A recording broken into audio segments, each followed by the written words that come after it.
Revenge is an ugly word, but for some it is the only chance of healing. This is a story of retribution that lasted for 30 years. Munich, 1972. Millions of viewers around the world tune in to watch the start of the 17th Olympic Games. Thousands of people arrive in the city from all over the world to celebrate another festival of international goodwill.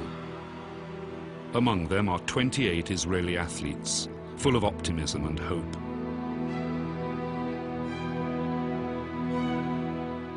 But the Olympics of 1972 will be remembered for something quite different. September the 5th, 4:40 in the morning. Heavily armed terrorists raid the Israeli compound in the Olympic Village.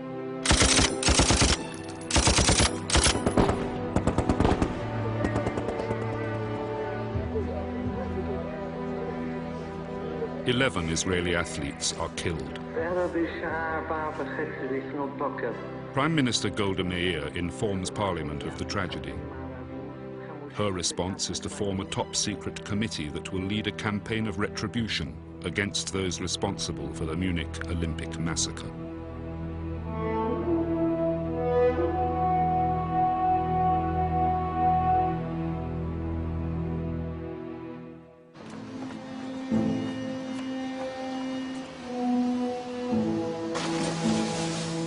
In the early months of 1972, preparations for the Games were in full swing. Alongside the new sports facilities, new hotels and restaurants were rising all over the city.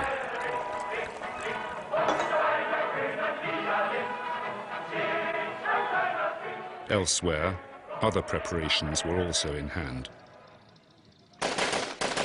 In Lebanon, members of a terrorist organization called Black September, a branch of the Palestine Liberation Organization, were also training for the Olympics.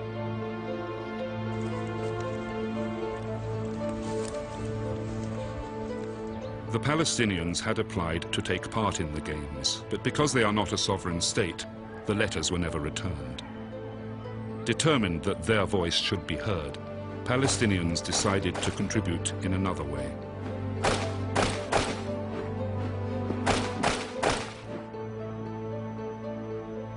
The plans were drawn up here in Beirut in January 1972 by 4 of their leaders. Mahmoud Yusuf Najjar, number 3 in the PLO and a liaison with Black September.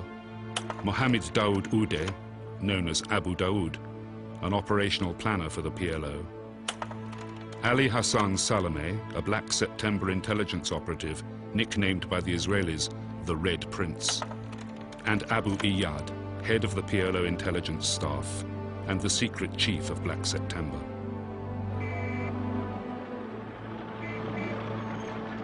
What they planned is to be seen live by the entire world. At the time, they did not expect it to end in the way that it did. Eric Rouleau is a writer and journalist who knew Abu Iyad well. Yes, this is a book which I wrote with Abu Iyad. The book, My Home, My Land, which they wrote together, describes what went on behind the scenes. The Palestinians were humiliated. The Palestinians were desperate. I think that Black September was one of the means of keeping up the morale of the Palestinian militants. And making such a big operation like Munich would give the PLO, would give the Palestinians some kind of respect for what they are doing. The whole world also would discover that the Palestinians are still there, they have to deal with them. They were hoping to succeed. They were not going to harm the athletes, they were going to take them to Algiers. It would be a big success for the PLO.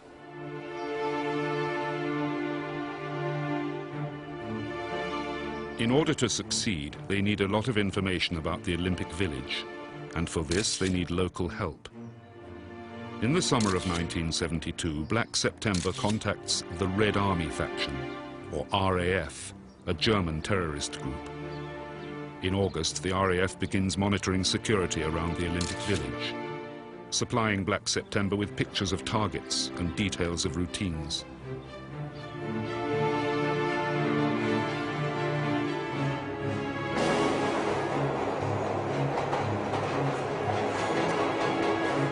Willy Voss, a former neo-Nazi, was an RAF activist at the time. We made a contract that the Palestinians would help us, and we would give them the chance to do their operations in Europe. I gave informations to people who stand in Europe, Palestinian people.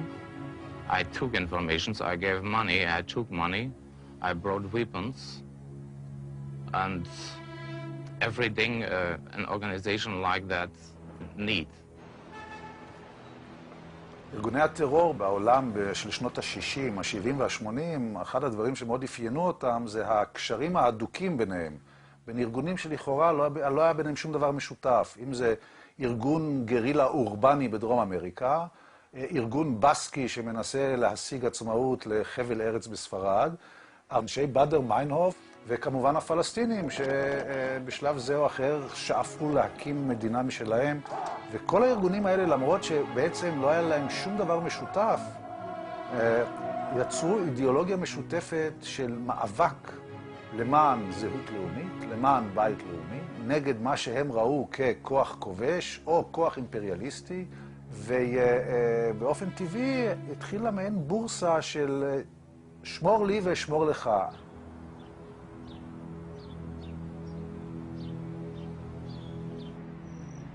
September the 5th, Black September strikes.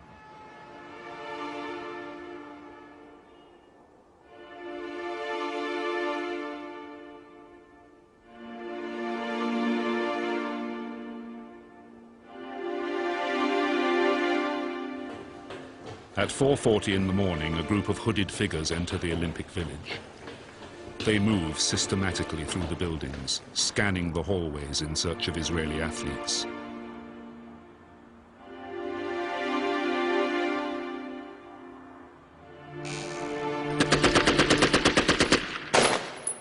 By dawn, Black September's agents have captured 9 Israelis, killing one at the break-in and another as he tries to fight back.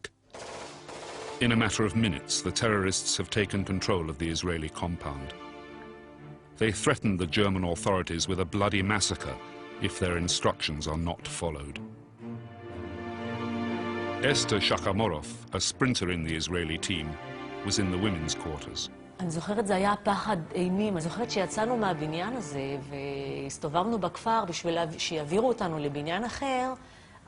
ככה הסתכלנו כל הזמן, אמרנו אולי בכל מקום מחכים לנו מחבלים. הייתה הרגשה של פחד וגם כן חוסר ודאות.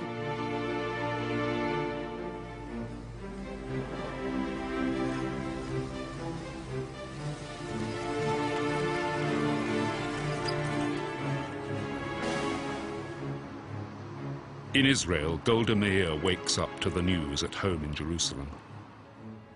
She was shocked. It was one of the most shocking experiences in our history. For Golda, this is more than another act of terrorism. The murder of Jews on German soil brings back memories of the Holocaust, still vivid in her mind. She is perceived as the Jewish mother of the Israeli people, and she feels it her duty to defend her children. Revenge is the only option. The immediate question that stood before us, can we send a unit from here, from Israel to Germany in order to release the sportsmen? Golda Meir calls in Tzvi Zamir, head of Israel's Central Institute for Intelligence and Security, a secret organization known around the world by the Hebrew word for institute, Mossad. She also summons Aharon Yariv, head of military intelligence, to discuss the possibility of a rescue operation. All along the day, there were here a lot of intensive consideration what should be done. Ehud Barak, later Israel's prime minister, commanded a combat unit at the time. I was at the time the commander of our elite unit that was more trained than any other unit here and probably in the world at the time. In running such operations, we already had behind us rescue operation of a hijacked Sabina airplane at Ben Gurion Airport. And I suggested to General Yariv, who was at the time the head of intelligence, telling him, look, we are prepared. to take our unit, put a plane. We'll be there, and until night we can fall on our feet very quickly and adapt to the situation and be able to, probably be able to execute a rescue operation.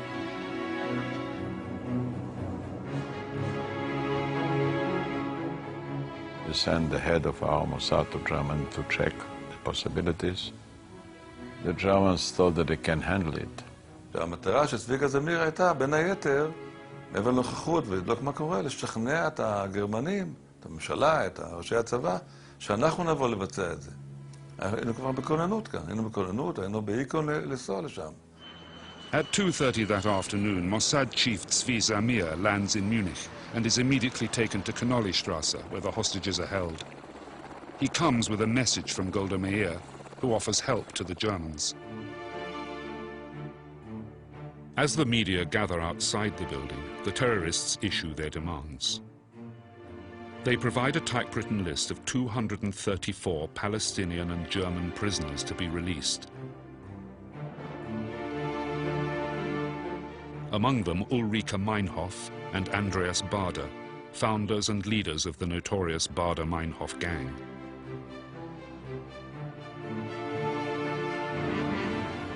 In Israel, the reaction of the public is horror and despair.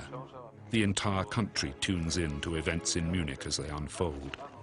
The Germans are not ready to accept Israeli assistance. Zamir reports this to Golda Meir. This is the original coded letter that he sent her on September the 5th. But Golda refuses to negotiate with terrorists. She will accept nothing but total surrender. By late evening, the terrorists demand to be taken to the airport with their hostages. This gives the Germans a chance to launch a rescue operation. לא הייתה להם יחידה ללוחמה בטרור. זה היה אוסף של שוטרים שהלכו לבצע מבצע, שלא היה שום מוטיבציה לבצע את זה, לא רצון להסתכן, וגם לא את הידע. לא צליפה ולא פריצה, שום ידע, שוטרים. כך היום קבוצה שוטרים יכולים לבצע מבצע מיוחד. זה מקצוע.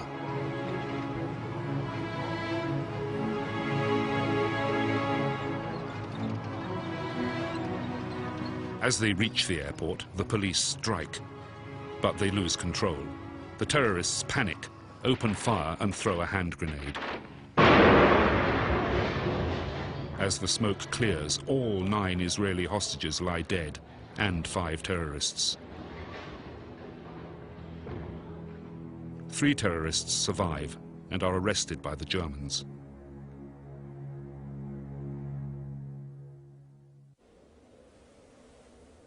The world reacts with horror to this act of barbarism. There is a move to cancel the games, but this is widely seen as conceding victory to the terrorists. After a memorial ceremony, the games continue without the Israeli team. They choose to return home. They have lost 11 of their friends. Esther Shachamarov has lost her personal trainer. לאבד פתאום בן אדם כזה, ופתאום אתה חוזר באווירון, הוא הביא אותך לשם. זאת אומרת, אנחנו באנו ביחד, ואני יושבת באווירון, ואני יודעת שהוא למטה בארון.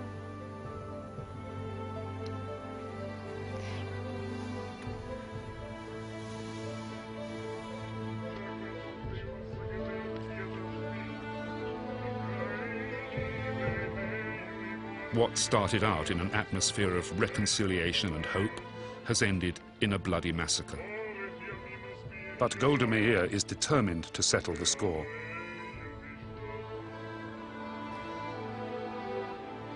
As the nation mourns, Golda Meir assembles the heads of Israel's intelligence to form a top-secret team whose mission will be to terrorize the terrorists. It is to be known as Committee X, and its leader is General Aharon Yariv. Yariv believes in quiet action, executed without the help of the international community. The international community did not take a strong stand at that time against terrorist activity and did not take decisive action against terrorists even when they captured terrorists. Many of the terrorists who were captured red-handed in dastardly attacks were let go free. As if to prove Yariv's point, less than 2 months after the massacre, the Palestinians hijack a Lufthansa flight at Munich itself, demanding the release of the 3 surviving perpetrators. The German authorities give in. It is clear that Israel will have to act alone.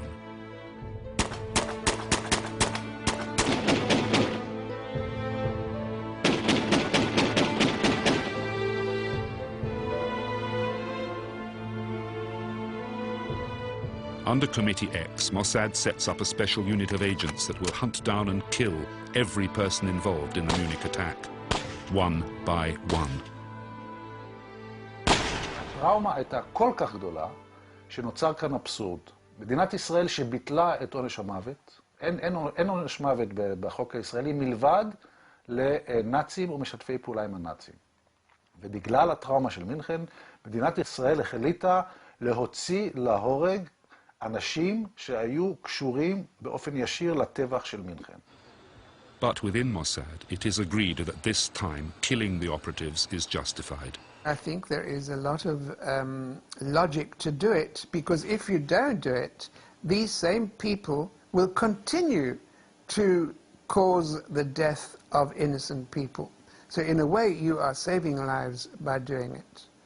So although I personally am dead against, for example, summary executions of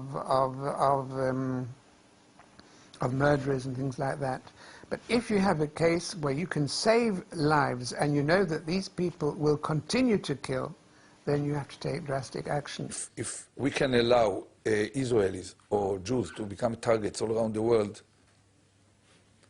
you know, it cuts underneath somehow the way that Israel perceives itself and the raison d'etre of having Israel as a shelter.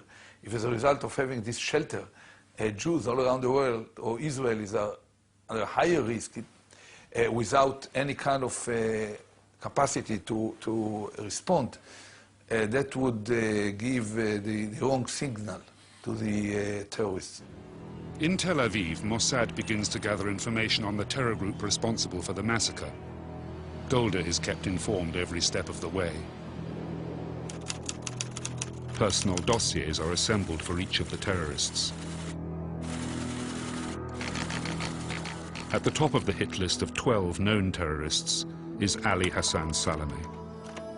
The Red Prince has eluded Mossad before, but this time they mean to eliminate him. From its stations around the world, their intelligence sources provide Mossad with valuable data on Black September, its personnel, weapons, and financing. Recruiting agents among terror organizations is one of the most difficult things to do, because terrorists are usually very motivated. They usually operate in small groups, and it's very, very difficult to find someone in those small groups who is willing to betray his comrades and his ideals and to talk. But I can tell you that we certainly did succeed. By October 1972, Committee X has produced a heavy file on Black September.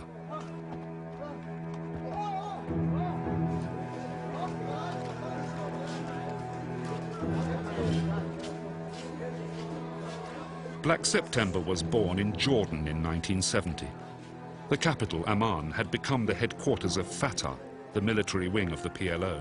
I was in Amman just before the war broke out between the Fedayeen and the Jordanian army. And all the journalists, we were about several hundred journalists there, we were convinced that if there was a war, the Fedayeen will win. They looked so strong. They were in the streets. When we arrived at the airport, there was nobody from the Jordanian government to receive the journalists. It was a representative of Fatah who came and gave us press cards, told us which hotel to go. They were acting like a government. From Jordan, the Palestinians were conducting their campaign against Israel and working to bring their cause to the attention of the world. In September 1970, they hijacked 3 airliners to the Jordanian desert. After removing all the passengers, they put on a firework display for the world to watch.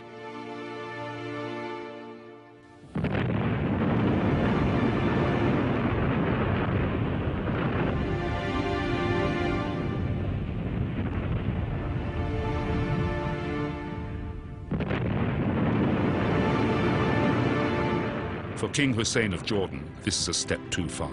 Well, actually, the hijackings, as far as I was concerned, were the straw that broke the camel's back. Something had to be done.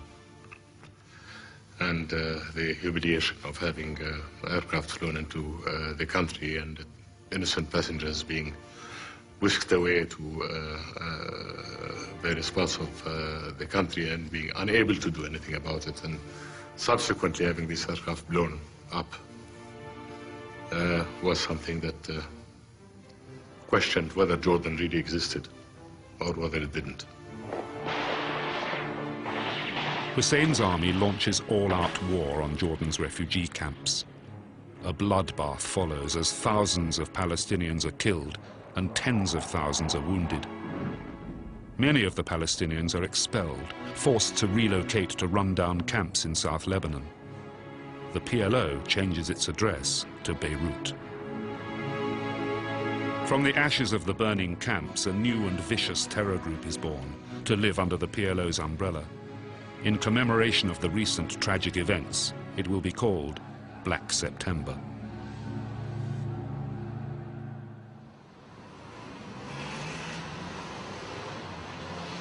In Tel Aviv, Golda Meir chooses a veteran Mossad agent to command the assassination team. He will operate independently with no official link to Israel. His name is Mike Harari, an intelligence agent for 20 years with a reputation for extreme ferocity.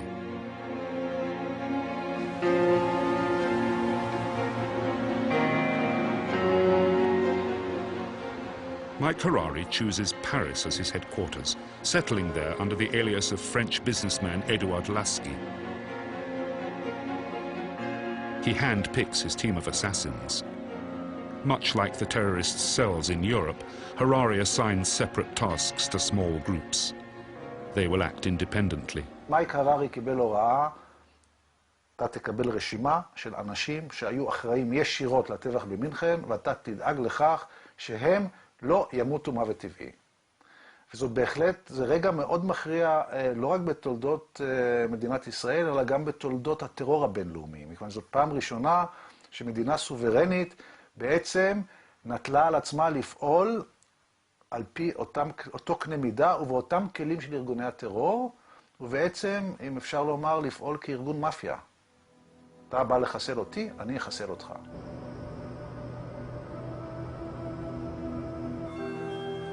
October 1972, one of Harari's teams arrives in Rome. Its first target is Abdel Wahel Zuwaita, a Palestinian poet working as a translator at the Libyan embassy. He lives quietly on Piazza Annibaliano. Mossad suspects that as the Black September representative in Rome, Zuwaita was involved in the logistical organization of the Munich operation. October the 16th, 1972, 10:30 in the evening. Zuwaita returns home from work. Behind the door, a figure waits in the shadows. 11 bullets are fired into his body, one for each of the slain athletes. He dies instantly. Golda Meir receives the message.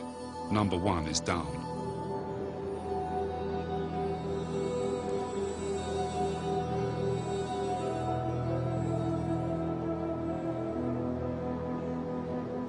The Italian police find the shells to be from a Beretta pistol, the weapon of choice of Mossad agents, the gun which will become their calling card.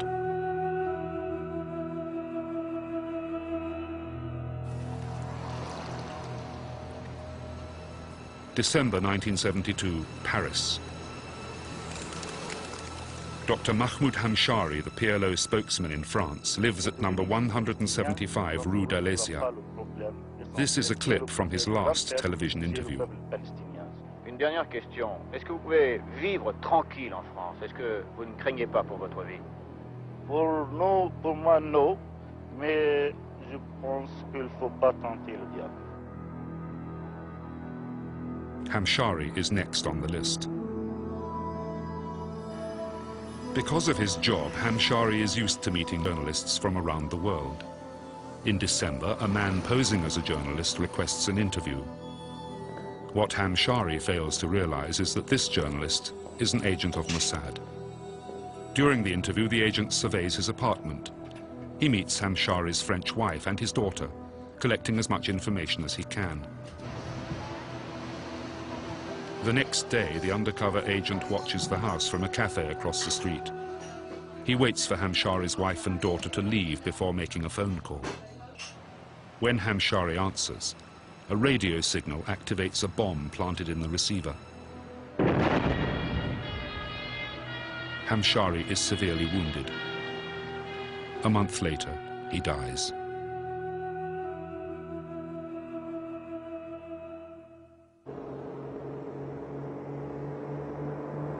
Three weeks later, Harari sends another team to Nicosia, Cyprus. Hussein Abd al-Khir, the PLO's major contact with the Soviets, is next on the list. Golda needs to make it clear that her revenge will reach the perpetrators, wherever they may try to hide. At 10 o'clock in the evening, he returns to his hotel room after a meeting at the Russian embassy. As he lies down on his bed, a pressure bomb planted underneath it kills him instantly. Al-Khir is buried in Cyprus.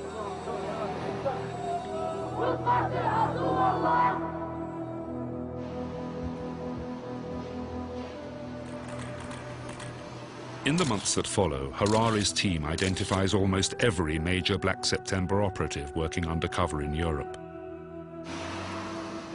April 1973 marks the peak of Mossad's activity against Black September. Paris, Friday, April the 6th, 1973. Law professor Basel Al-Kubaisi is seen leaving the Café de la Paix near the Opera. Al-Kubaisi makes his way home. As he reaches Rue de l'Arcade, he is confronted by two men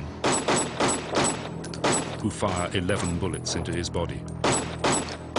Al-Kubaisi was number 5. The French police can only guess from the Beretta shells found at the scene that this was the work of Mossad. But on Golda's instructions, Israel denies any involvement in any of the killings. The world knew it was Mossad. So did Black September. The continuing killings put each and every member on their guard. In Beirut, Abu Iyad, the mastermind of the Munich operation, revealed his feelings to Eric Rouleau. We spent many nights talking. I suspected that he was in one way or another involved in Black September, but I didn't know that he was the head of it. This I realized after talking with him. He never admitted it. It was too dangerous. Since the Munich operation, he was living in fear. He told me so. Retribution on European soil is not enough. Prime Minister Golda Meir orders Committee X to pursue everyone on the list, including those who are hiding in enemy countries. המוסד, אדמת אירופה, חיסל כל מחבל, כל מפקד. חיסולים ברומא ובפריז. זה חיסולים שיכול להיות מבצעיות שהמוסד ביצע והרג אותם. ואז מתברר שיש מידע של ראשי המחבלים, שהסגן של יאסר ערפאת, של יוסף נג'אר, שהוא מפקד בכיר, ושהוא גם מהמתכננים של הפעולה במינכן, ברור לגמרי, צריך לחסל אותו. עכשיו, המוסד בארץ יעד, יותר קשה לו לבצע מאשר אדמת אירופה. לכן הוחלט שעושים כאן מבצע משולב למעשה, משותף. המודיעין מגיע מהמוסד, יסיר אותנו המוסד, ואנחנו נבצע את המשימה. I was then the commander of an elite commando unit. We briefed the Mossad people about what kind of information might be needed in order to decide whether an operation to be carried out by us is possible. And we said that it will be almost impossible to plan a decisive, very short attack if we cannot learn a little bit about the structure, the internal structure of these apartments. And it ended up that we were given the almost full plan of the building, from the basement to the top floors, with the internal arrangements that were found to be quite accurate of what's going within the apartments, and some more information about the routines. On April the 10th, they all meet in Golda's office to lay the plan before her. With her approval, the operation will proceed.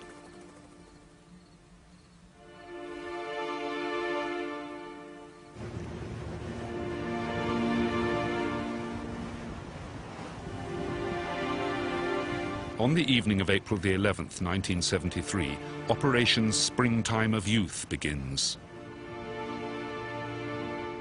Supported by the Navy, a special commando unit makes its way towards the shores of Lebanon.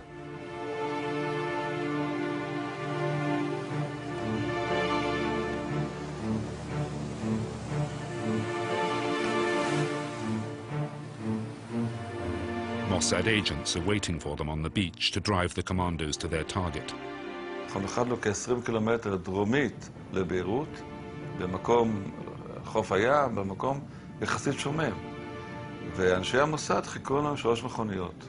עכשיו, אנחנו התחפשנו לחלק לגברים תיירים וחלק לנשים. אני בסך הכל 14 לוחמים בסך הכל, אהוד ברק מפקד הכוח הזה. אני תייר לצורך העניין, אהוד ברק בת זוג שלי, מחופש לאישה, היה לו בייבי פייס. עוד נקודת חן הוסיפו לו. המוסד, המאפרת של המוסד, איפרה את כולנו, שנהיה יפים, מצחצחים, וכמו תיירים אמיתיים, למרות שזה לילה מואר וכל זה, עם תאורה, אבל חיפשו אותנו, אבל כל פרט הם יושבים, אין שום פה ויתור על שום דבר. אהוד ברק נראה אישה מטווח של חצי מטר, הוא נראה אישה. I was kind of in modern clothes with everything in place, and I was a brunette, and I had a stocky blonde. Besides me and 2 other blondes entered into the buildings with the squad. They are to raid an apartment block in the heart of Beirut. 3 high-ranking Black September officers are living there.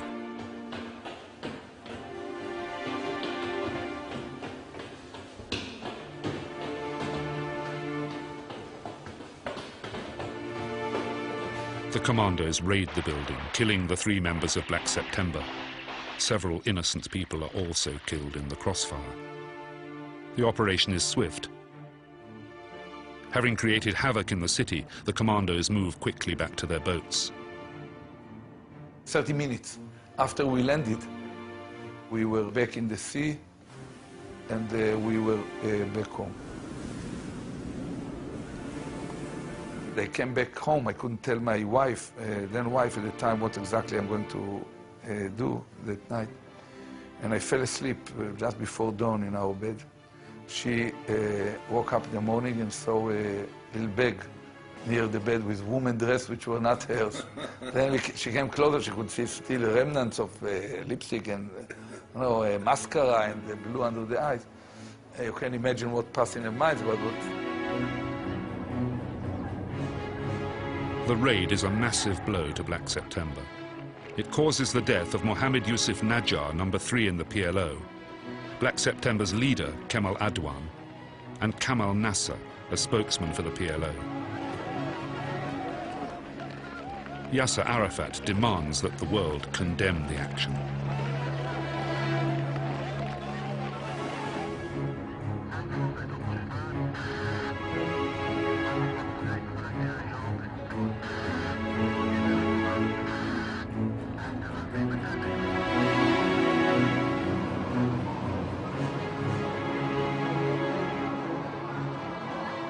In Athens the next morning, Musa Abu Ziyad hears the news of the attack in his rented room.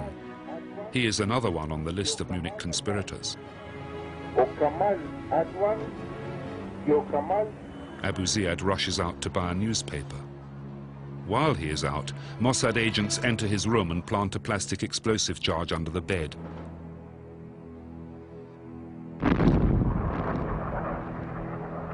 Minutes later, Abu Ziyad is killed.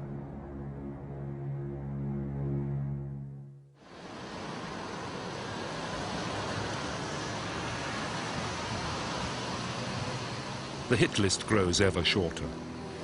With the elimination of the Beirut headquarters, Ali Hassan Salameh, the Red Prince, moves up in the rankings of the PLO. For Harari, catching Salome becomes a top priority. While some in Israel call for the killings to stop, Harari is determined finally to cross the name of the Red Prince from the list.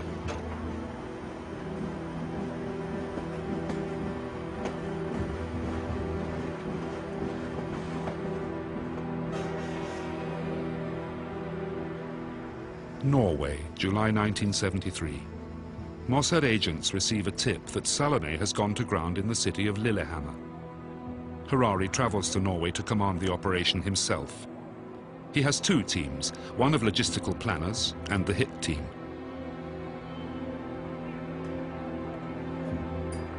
The agents quickly locate their target, leaving a local theater, accompanied by a blonde woman. The man's features resemble those of Salome, and his attraction to blondes fits the profile compiled by Mossad.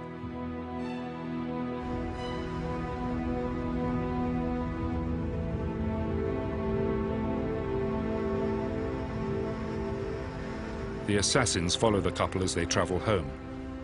They ambush their victim, shooting him at close range, only to discover that they have killed the wrong man. Ahmed Boucheiki, a Moroccan waiter whose only crime is to resemble Salome, is shot dead in broad daylight in front of his pregnant Norwegian wife. Harari and the assassin just manage to escape. The Norwegian police arrest 6 Mossad operatives connected with the shooting. They are sentenced to long terms of imprisonment. הצוות שנשלח היה צוות מאוד לא מיומן, היה עייף, עבד בצורה מאוד חובבנית, הם בלטו מיד והם עשו את עבודתם כמו פיל בחנות חרסינה. הפעולה בלילהמר מעבר לכישלון המבצעי גרמה למוסד לאסון נוראי מבחינת חשיפה. מה שקרה הוא שבגלל הפעילות המאוד רשלנית של אותה חוליה, חלק נתפס, ואז הסתבר לחוקרים הנורווגיים שאחד העצורים מוכן לדבר רק בתנאי שלא יחזיקו אותו בתא סגור. שוב, זה סיפור שמראה אולי את הפן הטרגי של כל הפעילות החשאית של מדינת ישראל. אותו איש, דן ארבל, כך הופיע שמו בתקשורת מאוחר יותר, גדל כנער בדנמרק הכבושה על ידי הנאצים, והוא הסתתר תקופה ארוכה במלחמת העולם השנייה בתוך ארון, פיתח קלסטרופוביה, עובדה שלא הייתה ידועה למעבידיו כאשר הצטרף לשירות הביון הישראלי כישראלי שנים רבות אחר כך.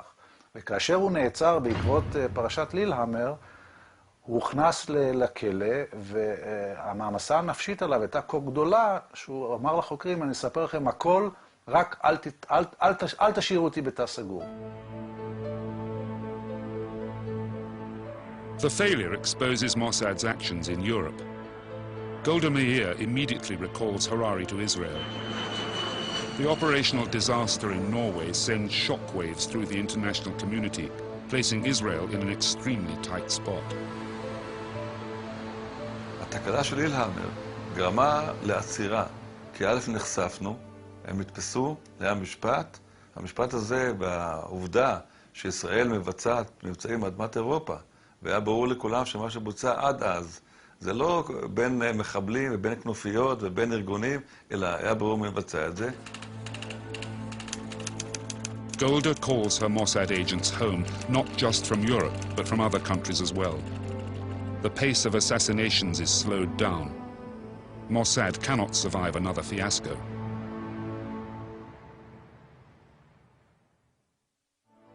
Golda Meir remains Prime Minister until 1974, when she is succeeded by Yitzhak Rabin.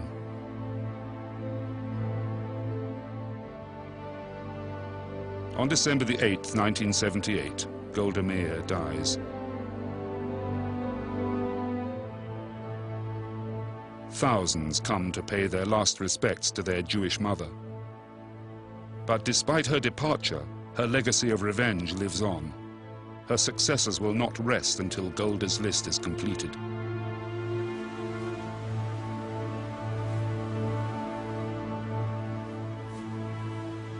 In 1979, Mossad reorganizes and refocuses on the Red Prince, directing more resources towards his elimination.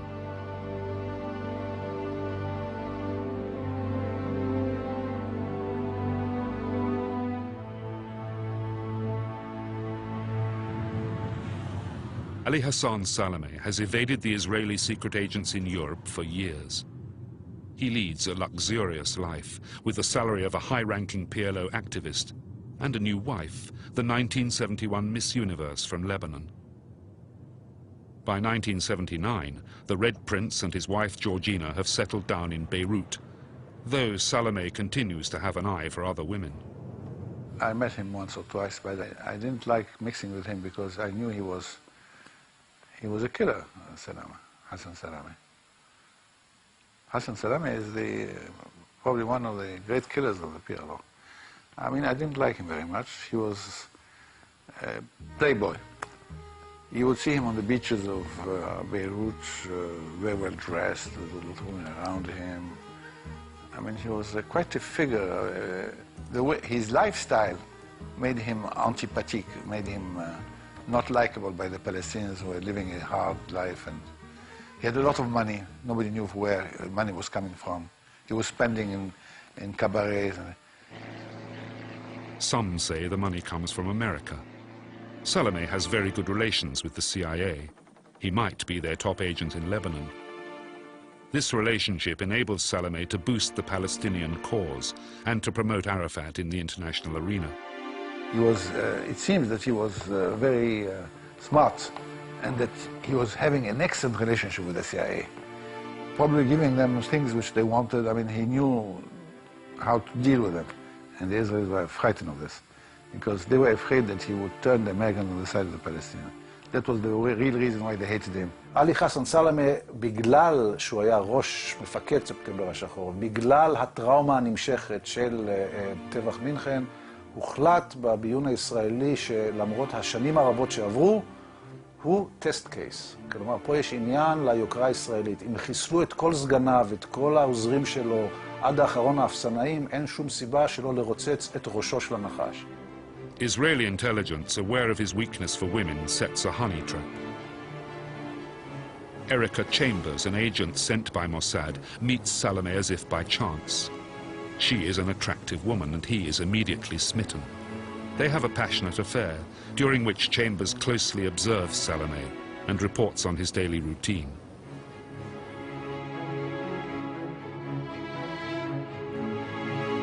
The agents rent a Volkswagen and load it with explosives. They park the car near Erica's apartment.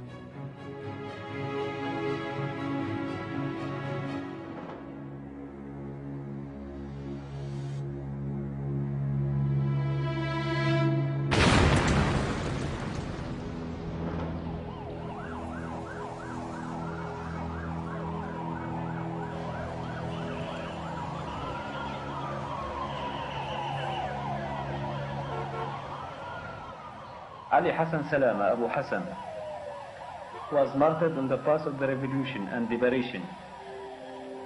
At 4 p.m. Monday, January 22nd, together with 4 of his escorts, due to a remote detonated explosive charge. The Red Prince, one of the key planners of the Munich massacre, is dead. The Central Committee of Fatah and the PLO, while notifying the martyrdom of the militant leader Abu Hassan, in charge of the Special Operation Branch, which used to hit and chase the Zionist enemy wherever they were, affirms that the murderers will not escape the punishment of the revolution.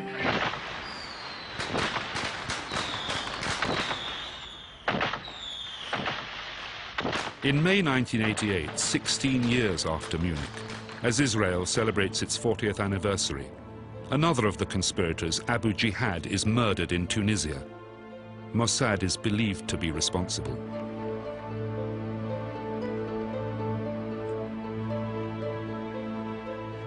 No one knows how many names were on the list compiled by Committee X, but the assassinations continued into the 90s. Today, more than 3 decades after the Munich massacre, Most of the terrorists involved in the attack have been killed by Mossad. Golda has kept her promise. In fact, she kept her words, with two exceptions, I would say. Abu Daoud, who actually said that he was in it. Abu Daoud lives quite normally in Amman. He travels, and the Israelis never tried to kill him. Why? I don't know. And Abu Iyad, I'm sure that the Israelis knew that Abu Iyad was the head of Black September. I can't imagine that I was the only one to suspect it. They never tried to kill him. Abu Iyad, the head of Black September and the mastermind behind the Munich attack, was later murdered in Tunisia by his Palestinian opponent, Abu Nidal. Abu Daoud lives on as the only survivor of Golda's revenge.